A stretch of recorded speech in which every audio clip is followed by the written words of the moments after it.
Good evening, everyone, and welcome to tonight's In Conversation. My name is Henrietta Bowden-Jones. I am the Psychiatry Section President here at the Royal Society of Medicine, and I'm delighted to introduce our guest tonight, Baroness Lane Fox of Soho, CBE. Before I tell you more about Martha, I'd like to remind you all that some of the most fun moments on these interview nights occur when you use your Q&A function.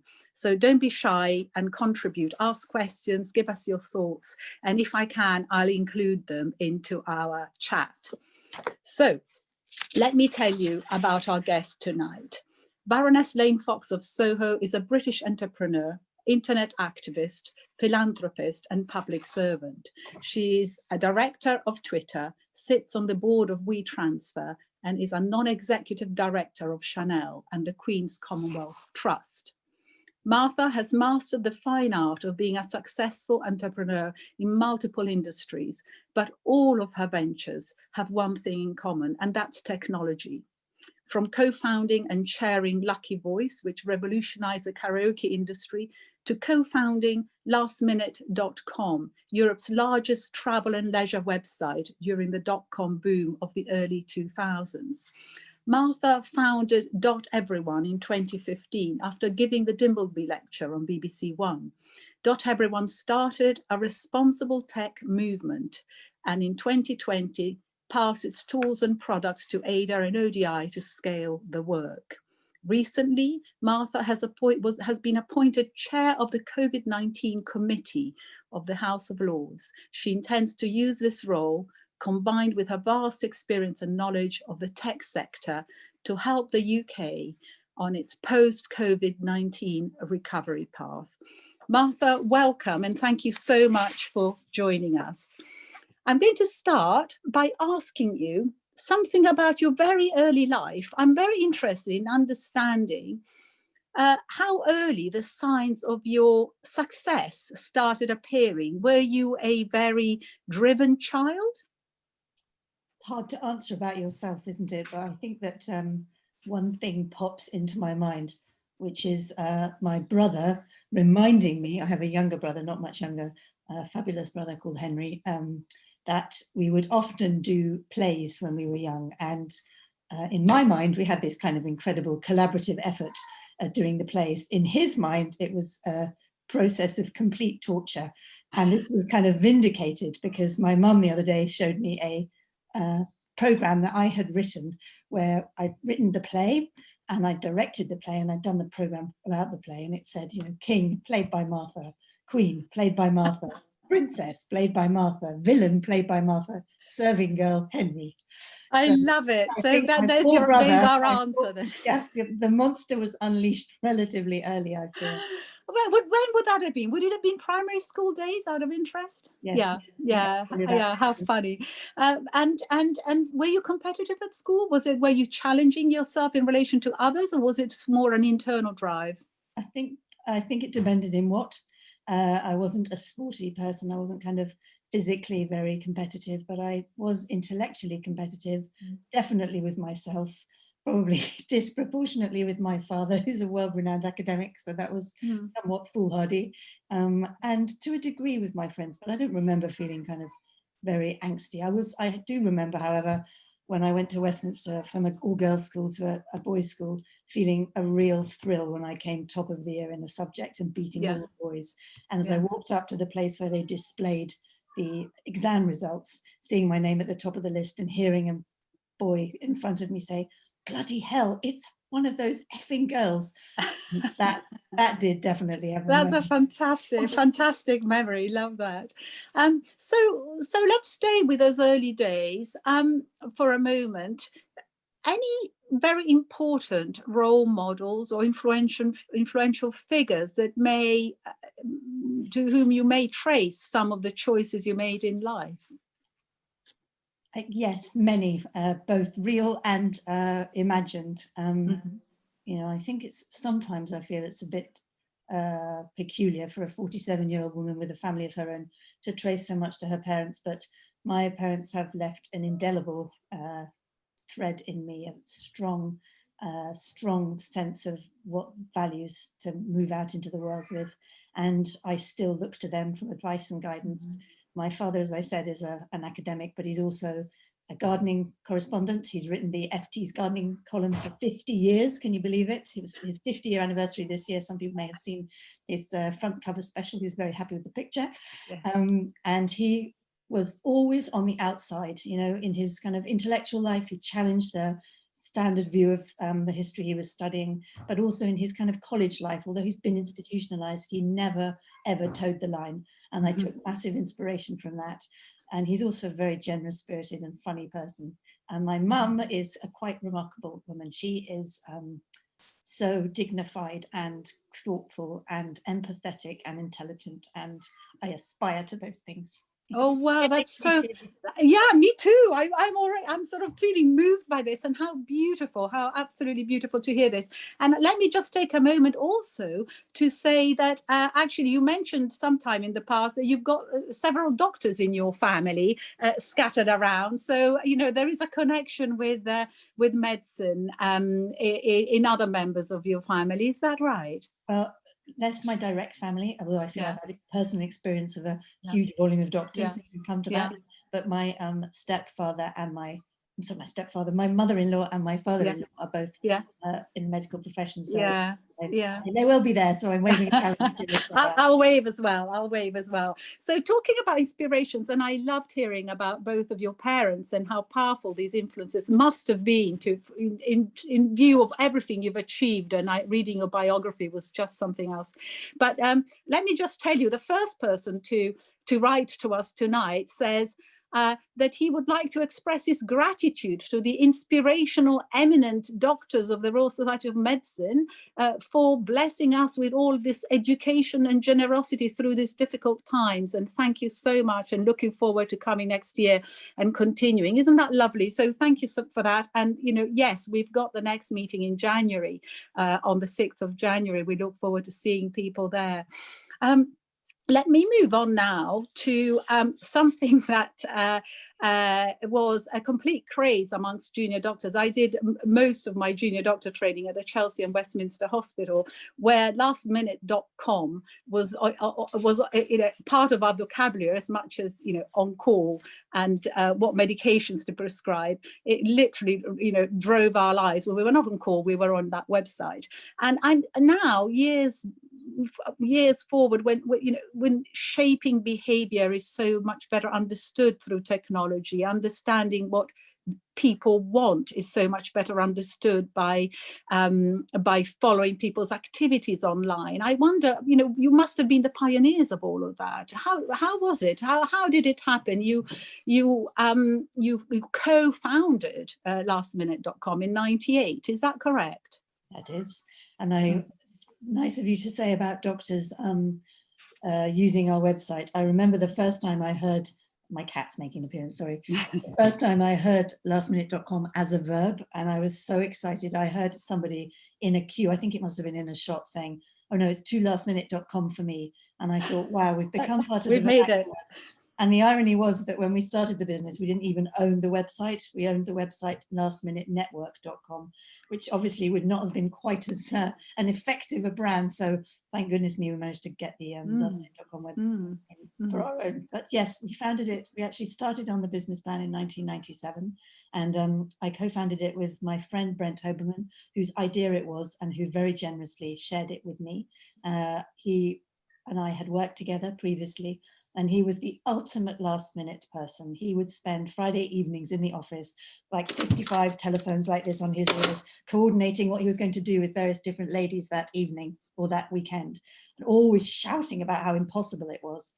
Enter stage left, the internet, and suddenly this incredible capacity to do things in real time and to create these exchanges effectively, these marketplaces, became obvious to him. And he absolutely and completely built the service for himself to begin with. And that's, I think, one of the most powerful things you can do when you're starting something is to have a very strong sense of that original need. That so vision. Brent and I kicked our journey off in 1997.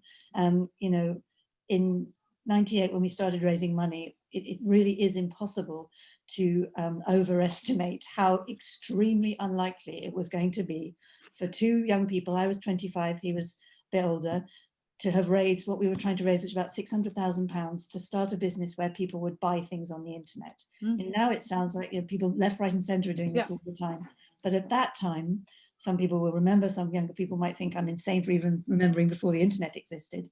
It was properly nuts to have left a relatively secure job in the media industry to start a business, and particularly a business in online commerce. You know, there was really very few examples in the world of people doing transactions online. Amazon just started in the UK, and people thinking, what's this funny thing selling books? So we just believed that in the power of the technology, and crucially, Brent's brilliance was that he could see that, as with all the best businesses, it could not have existed at any moment prior to when we started it, because hotels, airlines, theatres, all the places we got tickets they were not had nowhere that they could in real time keep a live inventory. And that was what the internet enabled, but also anywhere where they could sell things so up to the literally the final hour, last minute. So it answered both a consumer need and a supplier need, and I think that was what the power of his idea really was about. Yeah, so powerful. And of course, interesting, because I haven't thought about it for some time, but looking back on it, its brilliance is even more apparent. And certainly, you know, if you think of, I remember the junior doctor's office at the Chelsea and Westminster in psychiatry had about 12 of us squeezed in, and all of us were actually the opposite of last minute. We all had to plan our lives very, very carefully to get A, to have trained in medicine, and B, to just work in that environment.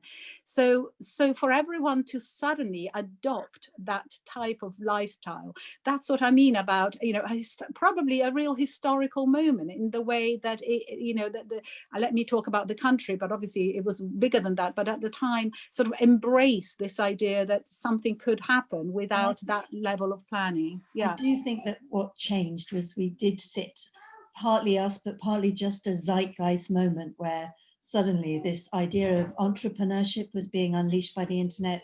And here were two young people building something that felt kind of hopeful and exciting and answering users, customers' needs, people's needs in a different way than perhaps before. Here was some incredibly interesting way of marketing and branding things that we were trying to do that felt new and fresh. And as you say, this kind of cultural shift to being able to say, you know what, you can still do incredible things at the very last minute. I remember the particular personal triumph in the early days in the way that you're scrabbling around for anything to sell or any small product improvement that you can offer people. I must have had lunch with the boss of Iceland Air in the UK maybe 10 times. Halldór Halldórsson. Halldór, I owe you forever. You are a real star because you took a punt on us and our business. And he said, you know what, I'm going to give you flights that are going to cost £99 to New York. And with that product, it was like a total no-brainer. You could go to New York for a weekend for £99. You had to have a small stop in Reykjavik. Oh, forget that part. But actually, Reykjavik became quite a hotspot. It did. Now I look back on that and I think, God, what were we doing to the planet that we were sending people to New York for the weekend? But it felt like a really significant moment that suddenly, you know, people's disposable income shifted. Blair's, you know, country was kind of emerging in the late 90s. All of these things came together, and absolutely, it felt like a really hopeful moment, actually. Yeah, and I'm glad you mentioned climate change. That was not on the agenda in the way that it then became. So of course, it really wasn't part of that conversation at the time. And I'm aware you sold it in 2005. Now, someone's asking whether you grew up in Yorkshire. Did you grow up in Yorkshire? No, I didn't. It's not a mad question because there are lane foxes in Yorkshire and all lane foxes are related. So that can be a mixed blessing. Sometimes people will say, do you know blah, blah, blah lane fox? You think, I don't know whether to say yes or no. There are lane foxes in Yorkshire. I don't know them very well, but I grew up between Oxford and London. I thought it was a random question, but I thought I should ask. Now, Martha, we've got so many incredible things to cover, quite disparate actually, and I'm excited about that. But there is the episode of your accident when you were in Morocco, and I feel that not asking about that would be wrong in some way, because it took up it just was a big part of your life in terms of the suffering that you went through. But also I wonder, without needing to go into any detail, of course, I wonder more about whether it changed you in any way, whether there are things that happened that you want to share with us in relation to how you are now, and you don't have to in any way, but I thought I should bring it up. Well, firstly, thank you to the medical profession, without whom my life would have taken a very dark turn and probably ended. So I think I have, at a very simple level, a completely different appreciation for the extraordinary work that people listening to this do. So thank you very profoundly, and continue to help me to be able to live my life as fully as I can. I was in the John Radcliffe Hospital in Oxford in intensive care, and in the hospital for a long time, incredible hospital, and then in hospital in London, and everywhere I turned, I could find incredible people doing extraordinary jobs in incredibly difficult circumstances. So for which, thank you. To answer your question, it's very hard to answer that. Again, I'm going to get teary again, only because it doesn't ever end. I broke 28 bones. I had a stroke. I spent nearly 2 years in hospital, and then a period of time in and out afterwards. And your life changes forever physically because of that. There are lots of things I cannot do anymore, lots of things I have to manage in my life, small things like I walk with 2 sticks, massive things like I live with complex physical challenges. So they profoundly affect you and make you have to make different choices every day, that some of which are infuriating, some of which are sad, and some of which you just get on with. That's the way that life is now framed. But I hope that it didn't change me too much as a person. I think that I've always been a bit of a generalist, perhaps that's why it's difficult. Poor you, you're the interviewer here. You have to thread together these weird No, I'm loving it. I'm about to talk to you about books and fashion, so I'm loving it. But but certainly diverse, And I've always kind of wanted to do all these different things and have these different interests and been curious about many different things in my life. And if anything, I guess the accident and the period of time and my life now has kind of enabled me to do that. I partly had to change my working life because of physical challenges, but also having had that big time out and so on. So in a way, I think it didn't make me suddenly think, oh my goodness me, I want to devote my life to public service because I've had this terrible experience. I think I'd always been sort of interested in that. Just as it didn't make me think, no, I don't want to be involved at all in the commercial world, because actually just before the accident, you mentioned my crazy karaoke business. Lucky Voice was born just before the accident. And then I remember lying in hospital in my hospital bed with the guy that was running the business for me, bringing up these models to show me of how the bars were going to look, and making some nonsense comment high on morphine as he showed me what was going on. So I hope it didn't change me. It reinforced 2 very, very important things in my life. And the first is that my friends are extraordinary, and without whom, there were a bunch of people without whom there's no question I would have not have made it. No question. Every single day for a long, long time, people came to see me. They broadcast movies on the ceiling of my amazing. They brought their newborn children to put in the bed with me. They helped me stand up for the first time, and they kept me walking. So and the second thing is your family as well. Beautiful. Thank you for sharing that. It's not easy, but it is really lovely to hear. And with that, I think we'll move on to the subject for which you're best recognized, let's say, your digital champion role for the UK, that the 2009 to 2013 role, in which you really created the government digital service, and you shaped the future of how this country anyway dealt with digital literacy, I suppose. How do you want to tell us a bit about that? How it was when you arrived, and what state you left it in? That would be a very interesting thing. Yeah, this is completely true. So I was standing in the karaoke business that I mentioned, Lucky Voice. I was in our small HQ at that point. I think we had just 2 bars. Now we've got maybe 10 around the country. You hire a private room, you sing with your friends. It's a fun little business. And I got a call on my mobile. It was a woman on the other end said, it's number 10, the Prime Minister would like to speak to you. And I honestly thought it was a hoax. One of my friends was winding me up because political aspirations and they were probably just going to tease me. But it wasn't a hoax. It really was Gordon Brown asking me if I could come and talk to him about, I can't remember exactly what it says, but the state of digital in the UK. And I did, and he was an immensely generous boss and helped me and encouraged me to think very deeply and broadly about Britain and technology, less the kind of commercial startup world, which was beginning to emerge and money was coming into, and that perhaps was not the thing I wanted to focus on, but more about how to make sure as many people as possible in this country have access to technology, and crucially, that government itself would serve those people well. So I embarked on a journey that involved, as you say, 3 or 4 years of work under then 2 prime ministers, later with David Cameron. And I feel so incredibly lucky to have had that opportunity, partly because obviously it's a completely life-changing thing to have that sort of access in government and within the public sector. And I learned an enormous amount about how things work and how government operates. I learned a massive amount about the UK. When I was doing the work with Gordon Brown in the early phases, I travelled around to places I would never normally have travelled in the UK, to see projects where people were being taught how to use technology, or where technology was trying to reimagine communities. And it really did show me that, I'd had this incredible commercial entrepreneurial experience that changed my life, but that this unbelievable power, when used well and in the right way, and not the only thing you need, but one of the very important planks in helping communities that perhaps otherwise had a really appalling time for whatever reason, was to make sure they had access to this technology. And there's a place that really sticks in my memory, but that I come back to in my head a lot, where I visited a place in Bristol. It's called Knowle West. It's a very, very poor ward of Bristol. I think it was at that point one of the 3rd poorest areas in the country. It was a very, very tricky place to live.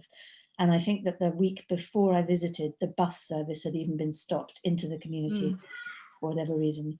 And I remember thinking, really, is a kind of all singing, all dancing internet centre really what this place needs? Don't they need a bus service? Don't they need, something else? And I left completely and totally kind of dazzled by what they were doing. And it had come from within the community itself, but they had built a place where people were learning skills, building websites, doing all kinds of things.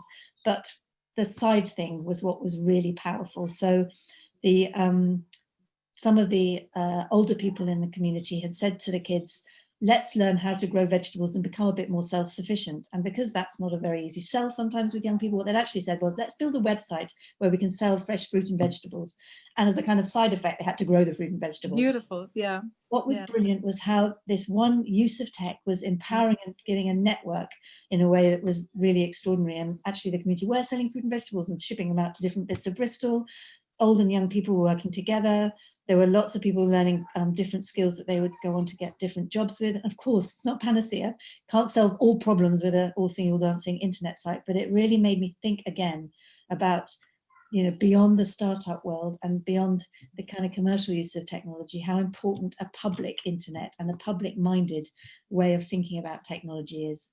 So that was a hugely important piece of the mix. Yes. And then, sorry, I will stop talking. No, please, carry on. Wonderful, yes. The next phase of that was work that I just kind of muscled in on, to be honest. It struck me as kind of peculiar that the people who had no access to the internet or are not using it, and it's still to a degree true now, were clearly the furthest to reach people, often the most socioeconomically deprived areas, communities that would benefit the most from access. And yet government was not racing to help those people use technology. In fact, even worse than that, they were making the services that constituent group of people had to use a really hideous digital experience. And my argument, which worked to a degree, but not completely, for which I still have huge regret, was that if you can build amazing government services for exactly the community of people that connect their benefits regularly, that have a heavy usage of education and health services, 96% of government services are used predominantly, in the heaviest by, 10% of people or some crazy stat. Yeah. And I think that kind of unlocking that little circle, if you can build services for people who use government services the most, and also bring them into the digital world and empower them and allow them to therefore search for work online, to be part of what all of us take for granted, then everyone wins, because you've improved government services, you've improved those people's lives, and you kind of made government more fit for purpose. So that's why I moved then into trying to recreate how government delivers services online, how we built the government digital service in gov.uk, which was launched in 2010 to 12, kind of a long period of time. So I was trying to join up all those pieces, and as with anything, it was semi-successful. Some bits more successful than others, but it was an extremely important, and I loved it. The privilege of doing that work was incredible. I can imagine, and presumably you have been watching now with great interest the way that yet more, because of the isolation and the delivery of all sorts of activities that used to be face to face. For example, what we're doing now, I know of several 85-year-olds who are watching us tonight, and they may not even have come to the RSM. They wouldn't have necessarily wanted to be in the centre of London in the evening. So are you witnessing a further pretty radical change in the penetration of the internet into households or individuals that would not as yet up to now, unless the COVID had hit, been interested or been able to take that on? You're right. In so many ways, there has been this acceleration in the last 8 months. If you look across many aspects of life, but particularly perhaps in digital, we've gone through in 8-9 months what probably might have taken 5 years. I mean, if you told me even a year ago that I would be voting in the House of Lords on this device, I would honestly have thought Henrietta's had a bottle of gin before our conversation. It seemed completely impossible. Yeah. And yet, guess what? Needs must, within 1 month, the team had built something that enabled us as members of the House of Lords to vote and vote remotely. And that was extraordinary. And not just that, not just the execution of it, but people were using it. People before who would have definitely huffed and puffed about it.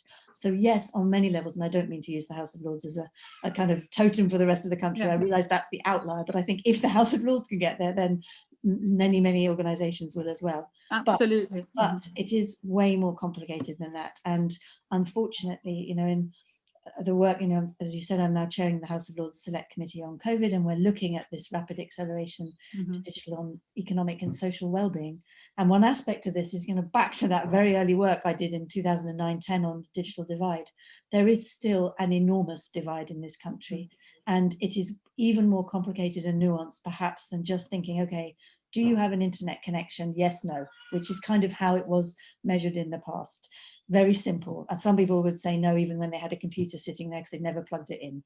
Now it is so much more nuanced, because that isn't really going to help you. And that's not going to equip you to be able to deal with all the things that life might throw at you. Your kid's schooling, if it's online, or you're having to see a GP appointment online, that binary, have you ever used the internet, or can you switch on your computer? It's much more nuanced than that. People need to have a different level of digital understanding. So you've got this kind of gradation. You've got a group of people for whom the internet has just never reached them for whatever reason. Too little money, no infrastructure in their local area, often both the axis of being rural and being in the lowest socioeconomic group. So that's a whole bunch of things. But then there's this kind of gradation of how much you use it and how much you understand it. And I'm meant to work in this stuff, and I get really thrown by things all the time. So this is hard and complicated, but it's very important, I think, that we recognize that. There's also the other aspect, which I feel very, very strongly about and have tried to work on, and think this is something that is a kind of really invisible piece of magic that we could do on this country that could unlock so much, which is helping anybody in public life or the public sector with any kind of legislative, public sector finance, any kind of public sector role, understand technology as well. Because if you run a school, you run a clinical commissioning group, you run a hospital, if you're a legislator, if you're a policymaker of any kind, however broad you might determine it, you could be the head of MI6, you could be running, you know, a small healthcare trust or care home. You need to understand what is able to happen to help you and to people that you serve in 2020. And yet we know that is just not the case. And there's a huge gap between the worlds I sometimes straddle, where people are, you know, showing the latest whizzy things and they're teleporting themselves into the future and eating food made from cells and, you know, making made from crazy stuff in test tubes, with then the brutal reality of running a hospital with no Wi-Fi in it. So that, to me, and when I talk about the magic you could perform in the UK, if I was Prime Minister, obviously a lot of things would go very wrong, but I would absolutely 100% prioritize making us the most digitally robust country in the world, because we're small, we can do it, we've got some great fundamentals, we've got the tailwinds, we just have to kind of finish the job, if you like. Yeah. So here's my question. I want you to answer it on a scale of 1 to 10 in terms of how much are one word answer. So remember your school days, right? So are we a networked nation? No, not yet. Not yet. What's our score then? Sort of 3 out of 10 or 6 out of 10? I think probably 5 out of 10. And probably some people are thinking, well, that's surprising. I thought we did much better than that. But I think that the gap, you know, I feel like we have half done the job, because we think about it too much as kind of individual determinism as opposed to a potential collective action that could propel us all forwards quite significantly. Yeah, we've got a few questions, quite a lot of questions, but let me just choose a couple for you. Adrian Davis, fantastic story about your experience. Sorry, this says a host has asked you to start your video. Well, I'll just say, okay. Fantastic story about your experience with hard to reach groups. What is single most important thing you think we can do to engage with people in most hard to reach or deprived regions? In terms of technology, I guess I'm assuming that's the question is, the underlying question. I mean, I think this has to, in the end, be a very local effort, but it has to be funded, properly funded and resourced. You know, in my experience, you know, we need to make sure we have incredible infrastructure in this country. We still don't. I mean, the government trots out the facts that we've got over 90% fast broadband in most of the country. Not true. You know, I am lucky enough to spend some of my time in the Chiltern Hills, 45 minutes from central London, and I can get absolutely no internet. The irony weighs heavy on me, as I'm sure you will agree. You know, we do not have excellent infrastructure in this country. So that's the first thing, and that is a central demand, and that will help those communities. But then you need to be realistic about the hard work of encouraging people. And, you know, if you haven't had the opportunity to engage with tech so far, or you are in one of those communities, it's going to be a question of sitting down with someone doesn't look like me or you, that is like you, that can understand your concerns, that will help you on a one-on-one basis, and probably then provide kind of safe space for you over time. So it's hard work, it's difficult work, it just needs funding and resourcing. There are organizations that do it, but they struggle to get resources, they struggle to get money, and I think we just need to support them. Thank you, Martha. Now, Professor John Saunders from Australia. Hi, John. I'm glad to see you on there. It's breakfast time. Yeah, he's asking you about the ease of doing business scale, which lists several factors important to establishing and growing businesses. Do you have any thoughts on that? I'm afraid I don't know very much about the scale. Indeed, I know nothing about the scale. But very interestingly, in this country, John, we have a big kind of some sort of public-private focus on scaling businesses up to 100 million of revenue. That's kind of where you begin to scale. We've put a lot of work in the last decade or so, partly prompted by the dot-com boom, into building the entrepreneurial side of this country, and startup companies are growing faster rate than ever before. But where companies in the UK sometimes fail, and this is sometimes because they're often come out of research, or a couple of academics, a couple of doctors maybe, who think I can do this and I've got a cool idea, and then kind of don't have the resources or the networks or the skills to build it out to grow revenue. So your question is important and pertinent, and it's a lot of different factors. You know, scale comes from access to talent. So you need to have people that you can hire. Now, perhaps in this distributed virtual world, it's more possible than ever to hire people from any location and to build your talent pool that way. So that's a very important piece of it. You need funding. You know, there's more money than ever before, talking to parochial level here in the UK, coming into the UK for entrepreneurship, but post-Brexit, post-COVID, who knows what that looks like. So you need to have access to money and access to people. And then clearly you need to be able to, whatever your product line, whatever it is that you're scaling, to be able to build out your product for more users and more people. And you know, you'd have thought that's pretty easy in tech, because that's the point of technology. You just go boom, and you don't need to keep building tech to add each new person on. But believe you me, there's not a single tech company I've met ever in the world ever who doesn't have a challenge in coping with more and more users. Yeah. That's you know, that's true of tech as much as it is true of shoes. But you know, those are the three axes that I think are super. Thank you. Thank you. That's fascinating. Now I'm going to take you to the side for a moment. I'm going to talk to you about fulfillment, life fulfillment. So what as distribution doctors, centers, I'm happy to hear. in medicine, we love statistics, we love scales, we love all that sort of thing. And in recent years, I've only just stepped down about a year ago, but when I was president of the Medical Women's Federation, we spent quite a lot of time trying to encourage our members to really feel they had made a difference in terms of their careers. Because what we found from all the research we looked at, feeling that you've made a difference brings the greatest happiness, professionally and personally. Obviously, all being well, you know, obviously if things are not going well in your personal life, that's different. But, you know, all being well with your job and your personal life, then having made a difference. So my question to you, and I fully agree with it, actually, I think, you know, having that mission and feeling that you've contributed in some way.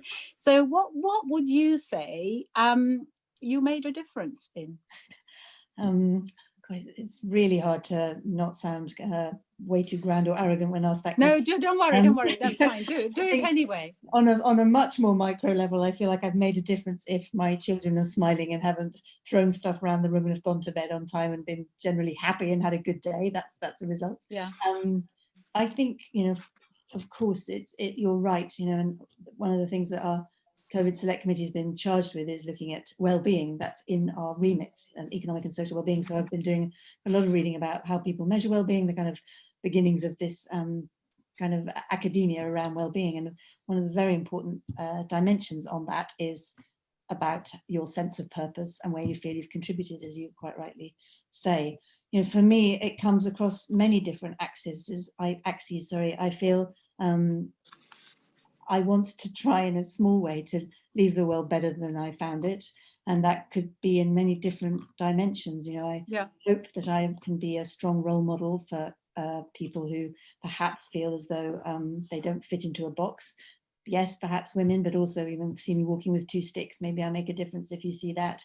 Or maybe also just the simple level of, I'm not in one category. You know, I slightly dread the question when people say, so what do you do now? And I think, how do I answer this question without saying, well, I'm doing this, and sounding appalling, and try to channel that strength that comes from having this opportunity to see so many different bits of working life. So, you know, I take strength from that, but also just on a much, much more personal level, being kind. I feel like I've made a difference. If I've been kinder, if I think, yeah, that made a difference, whether it's holding the hand of a friend or, you know, making my partner feel a bit brighter or whatever it might be, you know, that's the bottom line for everybody, I think, don't you? Yeah, I agree. Being kind. Absolutely. I love that you answered in that way. Now we've got a very exciting question for you. From David French. What about karaoke? No, we haven't got to that yet. No. So ILO statistics tell us that 280 million young people across the world are not in education, training, or employment. 2/3 of these are women. What single policy would you pursue if you were given a UN role to try to tackle that scandal? Gosh, that's your next job, I think, coming your way. 280 million young people, it might be right, but not all of them are women, right? So, you know, you asked me about how, you know, kind of the things that are important to me in my life, my early life. Well, something I didn't mention, my girlfriends particularly keep me on the straight and narrow. And I have two girlfriends in most especially, who do the most remarkable things. One's called Lucy Lake, and she runs an organization called CamFed. And back when we were starting lastminute.com, at exactly the same time, she was co-founding CamFed. And it was pretty much as unfashionable when she was starting CamFed to champion girls getting into education as it was us saying that people would buy things with credit card details on the internet. Clearly hers had a slightly more profound impact on the world. And now 25 years later, Lucy and CamFed have put millions and millions of girls through school through Africa. And she was ahead of the curve. And now, you know, Rihanna, Michelle Obama, you can't move for people saying this is the most important thing on the planet. So she keeps me real. And I remember so clearly having a conversation with her when I was having a very, very bad Boxing Day, and all our flight tickets had gone wrong. And I was in the office stuffing people's tickets to go on holiday, and everything had screwed up and people were going to not be able to go away. It was bad. And I talked to her and she goes, yeah, whatever. I've just had a conversation with a couple of chieftains who are saying that they're going to marry off 2 of the girls in their village who are 13 and they're not going to school anymore. And I just thought, yeah, okay, that puts things in the very important piece of perspective. So I deferred to Lucy on this issue. And I would think that she would say the first thing is just to get everyone into education, particularly young girls.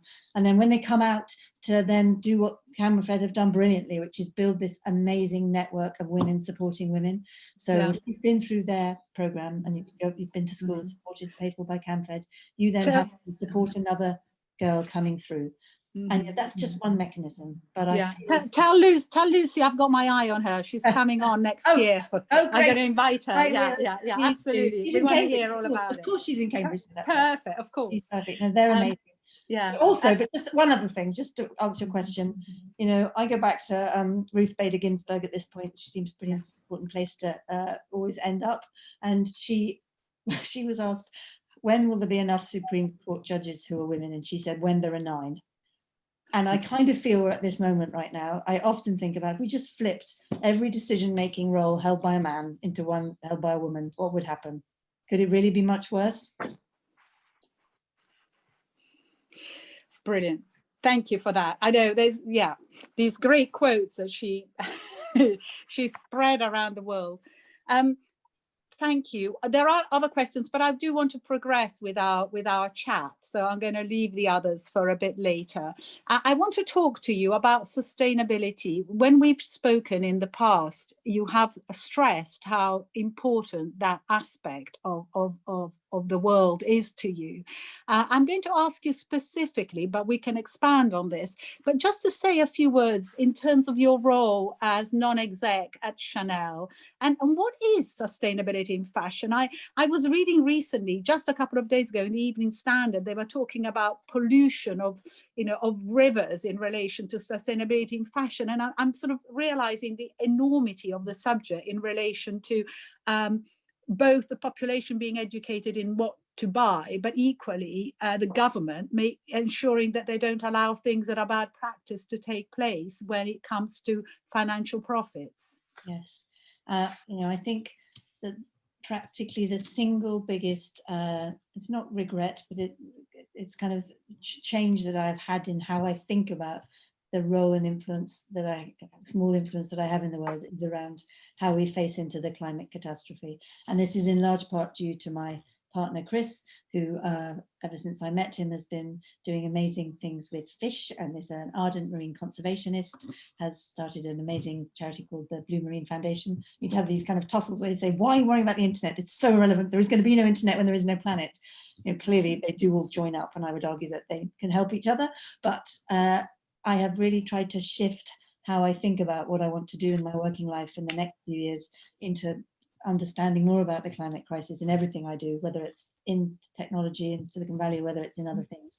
And one of the reasons I was interested to go on the board of Chanel is because Chanel obviously is a hugely influential fashion house, luxury retailer, not a fast fashion retailer. Clothes are a tiny percentage of what Chanel both sells and makes money from. Its bags and handbags, and certainly not within the reach of most normal people, but it does have a disproportionate influence in the world of fashion because it sets standards, principles, values, brand, and so on. And Chanel has actually got a very, very detailed and deep sustainability program. It's done a massive amount of work across the entire supply chain, all through the company, and I've learned a huge amount. And it's very different, as I say, in luxury retail to sort of fast fashion. I think maybe you're implying, Henrietta, but even in Chanel, you know, for example, when you take a leather product and you change it and you go through the tanning process, the chrome that you have to use within that is immensely polluting and toxic. And only very recently have companies started to realize that that is very, very bad for the atmosphere on so many levels. Or the way you bring in products from different places in the world and put the supply chain together, and what the CO2 footprint looks like of that. So two very simple examples, quite different. Or, you know, again, just the human rights level of, you know, how is this being made and where, by who, paid what, and how that then feeds into the climate crisis. So sustainability is a kind of slightly woolly term, but it encompasses everything from very technical details about the CO2 footprint of each bit of the company process through to the broader sustainability of a company and how it might make sure that it has a workforce that are happy, healthy, paid well, all those kinds of things, and you know, a company that will survive into the future. So it seems to me that a little bit like the conversations we've had about digital understanding and education, there might be a literacy around sustainability, because the majority of people probably right now would get as far as understanding that things can't be manufactured in a place where people are not getting paid or where people are suffering ill health because of the environment they're working in. But the more sophisticated aspects of the kinds of things, the broader picture, a lot of people would love to know more about it. But how, you know, would there be a sort of harm label on each piece of clothing that tells you whether it's green or red, you know, good to buy or not good to buy? You know, and I think that in the same way that food labeling became dominant probably, I don't know, 15 years ago, and you have the right to know what's in your food. I think that is shifting now in fashion. So certainly Chanel are putting more and more out there, very, very open, transparent sourcing processes about how they work.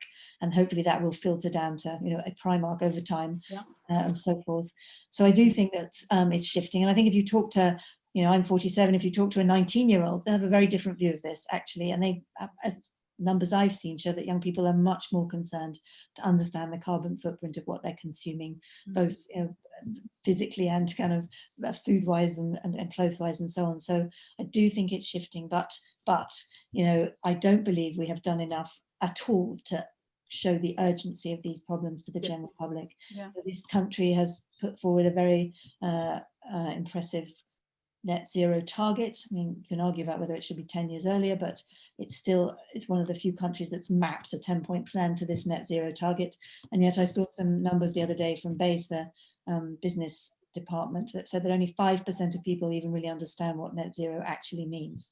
And how are people either meant to lobby legislators or governments in order to make change go faster, or make changes in their own lives, or interact with companies if they don't know more about those choices? So a group of us in the House of Lords have set up something called Peers for the Planet.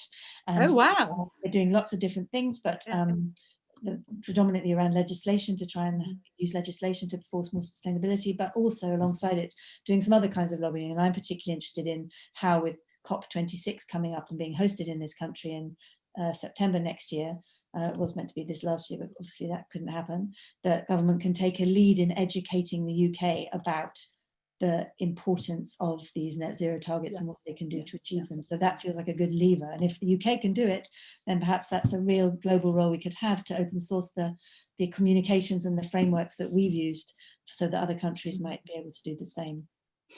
Is there a fine balance the government needs to tread in relation to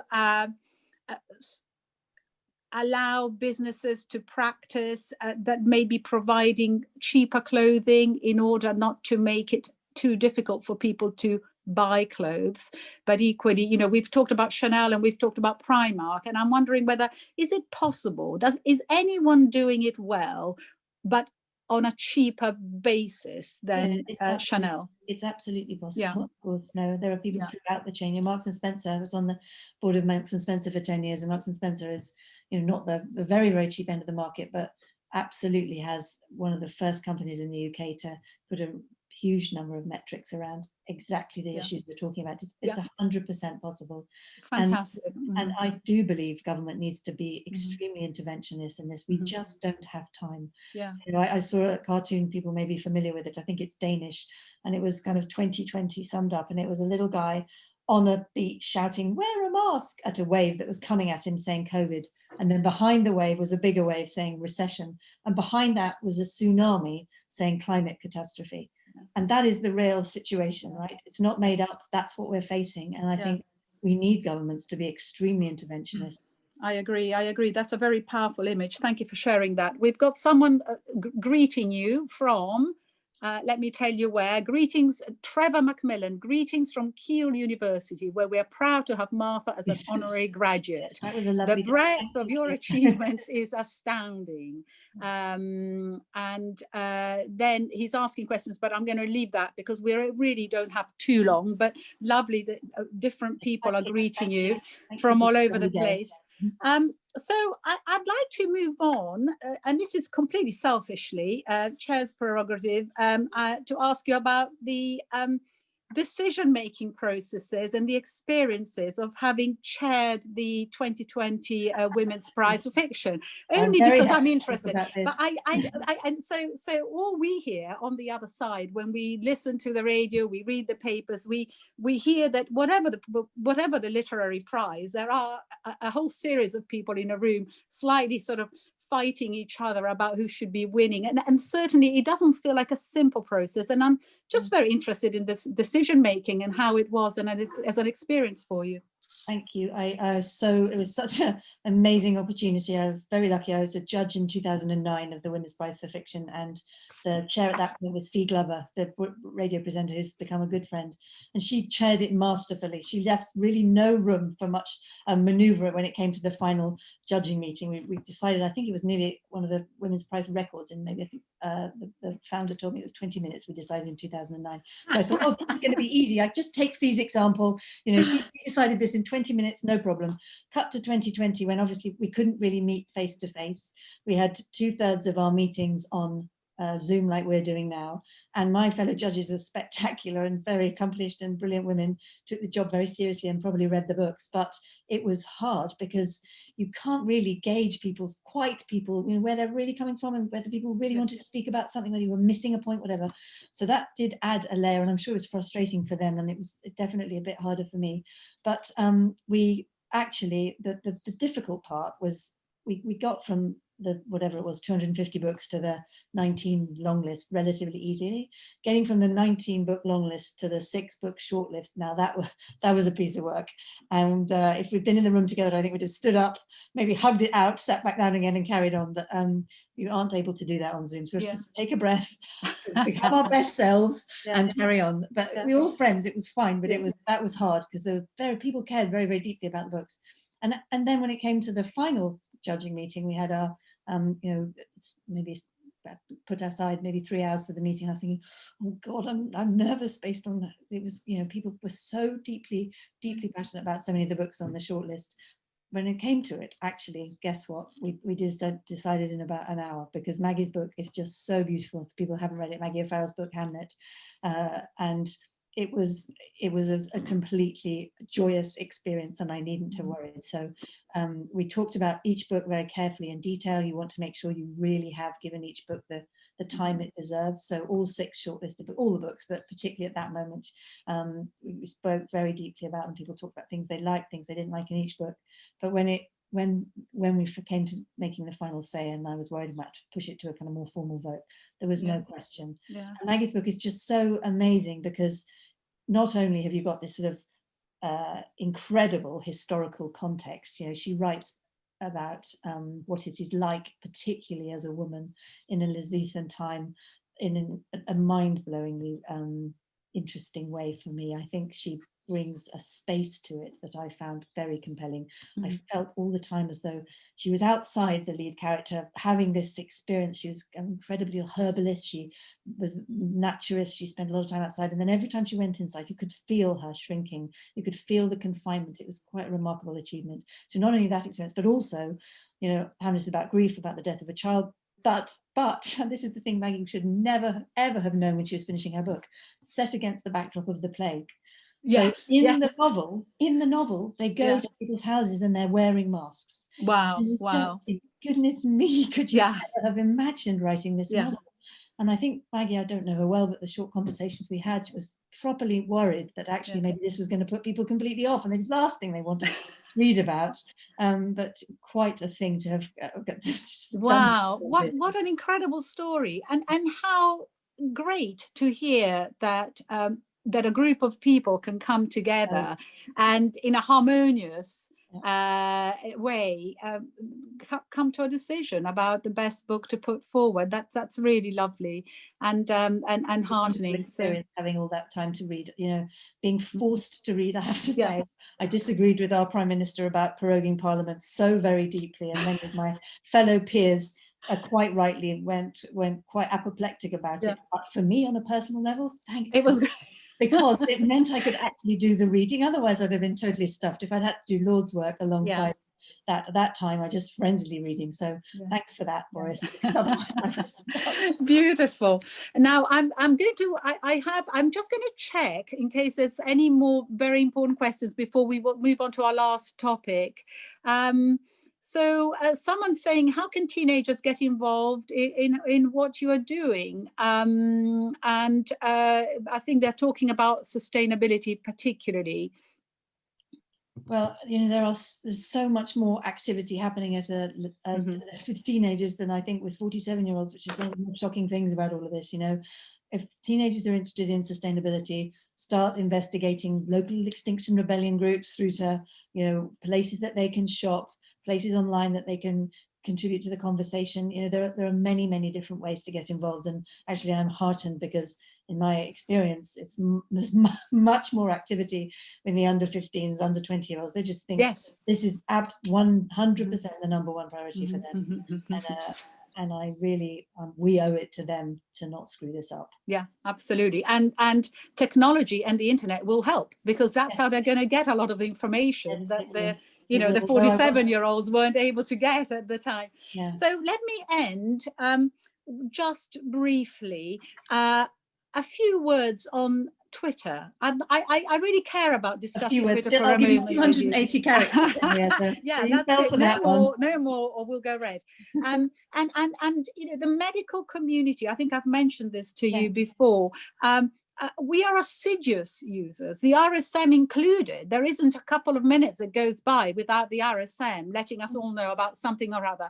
I love it so much. And it certainly in the field, let me just, for a brief moment tell you, but in the field of behavioral addictions, certainly what it has done, it has provided the platform, the only platform that has brought people who suffer from these illnesses, their families, their children and spouses, the clinicians and government together. And I think much of the great work that has happened in recent years in this field is due, funnily enough, to the fact that this has brought us together and has allowed us to keep that conversation and the presence in each other's lives. So having said this, as a very positive, I don't need to go into all the negatives, everyone knows them, but I wonder whether you might be able to give us a vision of the future in relation to Twitter in the next couple of minutes before we finish. How do you see things evolving? Well, obviously they love it when board directors start determining the future strategy of the company. But I'm not going to do that. And Jack will come to Sorry for asking. No, not at all. I'm really thrilled to hear that about the medical community. I think Twitter, apart from Marks and Spencer, where everyone has a view on the knickers, every single person wanted to talk to me when I was on the board. Twitter is a kind of lightning rod for people's anger about a huge number of things, sometimes rightly, 100%, sometimes not so rightly.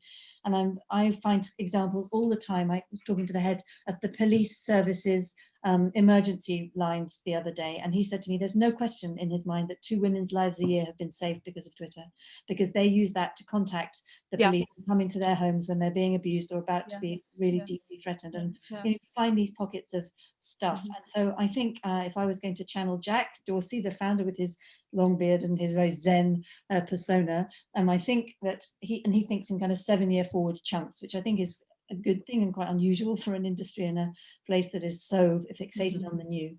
The first thing is really very deeply to enable better quality conversations. Yeah. You know, I don't think the 4 white men who invented Twitter ever imagined that it would become this geopolitical force. There's just absolutely no way they imagined this.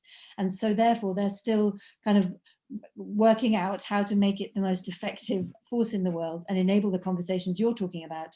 And that takes work. It's not the glamorous stuff. It might not even be the stuff that you see particularly, but trying to massively reduce the misinformation, the disinformation, the trolling, the abuse, and so on, and promote the quality of the conversation, some of which is technical, some of which is about how you stream users and more on the user side.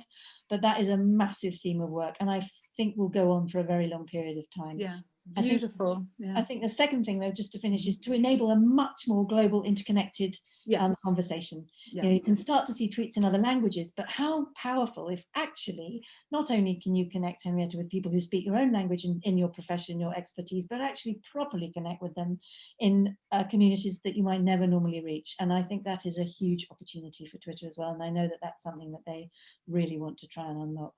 A very exciting vision for the future. Thank you, Martha. On this note, I will end by thanking you from myself and everyone, all the 700 plus people who've been listening to you tonight. We've really, really had a wonderful and enjoyable time. And thank you for sharing some very personal moments as well. That was very touching. I will leave you now and I will do my bit about talking about the RSM and what we're doing next. Goodbye. Good night. See you soon. Bye-bye. Thank you. Bye-bye. So for everyone else, it's up to me now to remind you that in January on the 6th, we have Robert Francis QC in Conversation Live. And I think that will be with our president, Roger Kirby. And please do join us then, same time, 7 to 8 o'clock. And lastly, my closing remarks will be about the fact that the Royal Society of Medicine provides these evenings completely free of charge, as you know, but really welcomes donations to continue with its educational drive. If you want to donate, just follow the link or scan the QR code on your screen or go to our website and click the Support Us link. If you want, become a member. And we just want to thank you for your generosity and for being with us tonight and every night. We've had so many, over 20,000 people joining us for these evenings. Goodbye.